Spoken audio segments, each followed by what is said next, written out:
Hi friends, welcome back to Nischala's kitchen. ఈరోజు నిశ్చలాస్ కిచెన్లో నిమ్మకాయ ఊరగాయని ప్రాంతానికి ఒక స్టైల్లో చేస్తారు. ఈరోజు నేను మీకు ఇన్స్టెంట్గా 3 నిమ్మకాయలు 3-4 పచ్చిమిరపకాయలతో మనం ఇన్స్టెంట్ నిమ్మకాయ ఊరగాయ తయారు చేసుకుందాం. ఇది పెరుగన్నంలోకి మాత్రమే ఎక్సలెంట్ కాంబినేషన్. మరి ఈ ఇన్స్టెంట్ నిమ్మకాయ ఊరగాయ ఎలా తయారు చేసుకోవాలో చూద్దామా? ఊరగాయ కోసం 4 నిమ్మకాయలు, 4 పచ్చిమిరపకాయలు.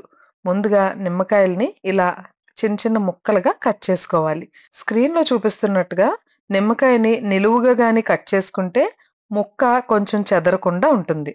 అన్ని నిమ్మకాయలు కూడా ఈ సైజులో కట్ చేసుకున్న తర్వాత వీలున్నంత వరకు గింజల్ని తీసేయాలి. ఎందుకంటే ఇప్పుడు మనం ఈ నిమ్మకాయ ముక్కల్ని ఉడికించబోతున్నాం.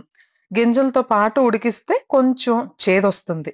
సో, గింజల్ని తీసేసి ముక్కలన్నీ కూడా ఒక చిన్న ప్యాన్‌లో వేసి స్టవ్ మీద పెట్టి సిమ్‌లో ఉంచుకొని కలుపుకుంటూ ఉడికించుకోవాలి.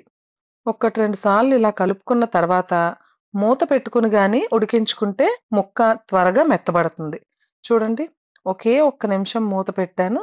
ముక్క కొంచెం మెత్తబడి ఇలా జ్యూసీగా తయారైంది.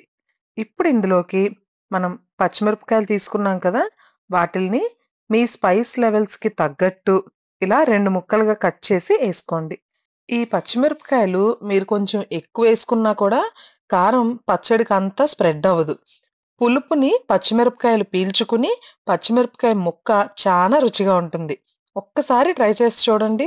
నిమ్మకాయ జ్యూస్‌లో నానిన పచ్చిమిరపకాయ ముక్క ఇంత రుచిగా ఉంటుందా అని మీరే సర్ప్రైజ్ అవుతారు. ఇవిలా ఉడుకుతూ ఉండగా ఇందులో 2 టేబుల్ స్పూన్ల ఉప్పేసుకోవాలి. ఇక్కడ నేను తీసుకున్న క్వాంటిటీకి 2 టేబుల్ స్పూన్లు ఉప్పు కరెక్ట్‌గా ఉంది. తర్వాత ఓ టీ స్పూన్ పసుపు కూడా యాడ్ చేసుకోవాలి.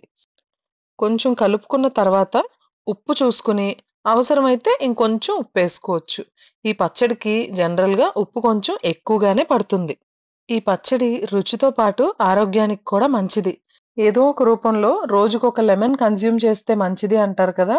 ఈ ఊరగాయ అయితే ఈజియెస్ట్ అండ్ టేస్టియెస్ట్ వే. చూడండి, ముక్క కొంచెం మెత్తబడిన తర్వాత స్టవ్ ఆఫ్ చేసి దీన్ని కంప్లీట్‌గా చల్లారనివ్వాలి.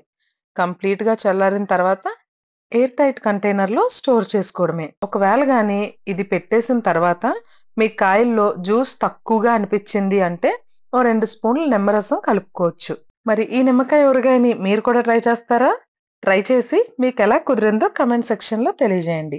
బాయ్.